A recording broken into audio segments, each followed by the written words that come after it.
Kelompok kriminal bersenjata, KKB, kontak tembak dengan Satgas Penegakan Hukum Damai Kartens di Kabupaten Puncak, Papua, Sabtu tanggal 23 April tahun 2022.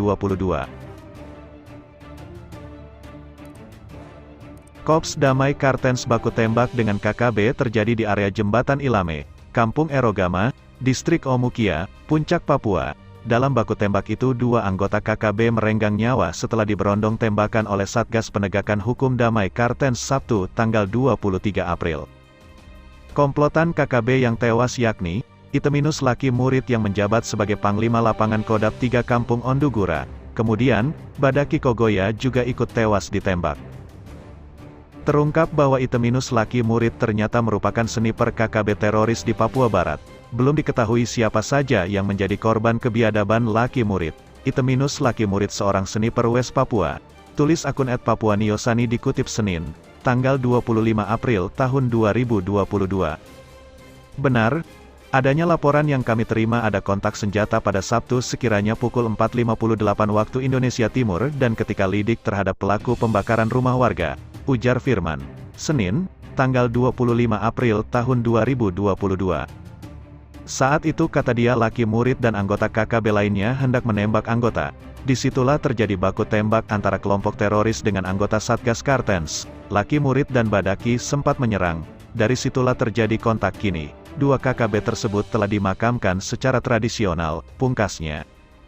Kepala Operasi Damai Kartens Kombes Muhammad Firman mengatakan berdasar laporan yang diterima, Luki Murib merupakan eksekutor penembakan Kepala Badan Intelijen Negara Daerah Papua Brigjen TNI Gusti Putu Deni Nugraha Karya di Beoga. Luki Murib yang menjabat sebagai Panglima Lapangan Kodam 3 Kampung Ondugura berpangkat Brigjen itu membawa senjata jenis Moser.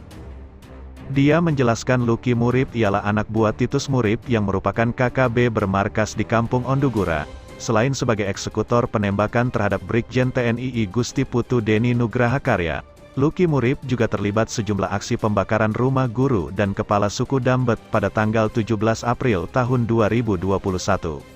Selain itu, penembakan personel Satgas Pamtas Yonif R408, SBC pada tanggal 27 Januari tahun 2022, pembakaran Honai milik Endis Kogoya pada tanggal 31 Januari tahun 2022, penembakan mobil DF Satgas Gakum Damai Kartens pada tanggal 15 Februari tahun 2022. Firman menjelaskan bahwa Luki Murib pernah kontak senjata dengan personel Satgas Lanut BKO Kodam 17, Cenderawasih pada tanggal 19 Februari lalu, penembakan karyawan PT Marta Tunggal Teknik, MTT, bernama Glenn Sumampo pada tanggal 19 Februari lalu, pembakaran dua unit KAM milik PT MTT pada tanggal 19 Februari lalu.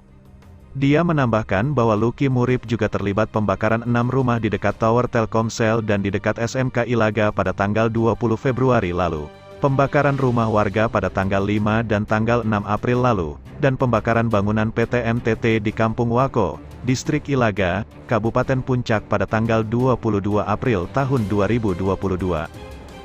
Luki Murib, kata Kombes Pol Firman, aktif mencari senjata api dan amunisi. Sedangkan Badaki Kogoya juga terlibat sejumlah aksi KKB di Ilaga.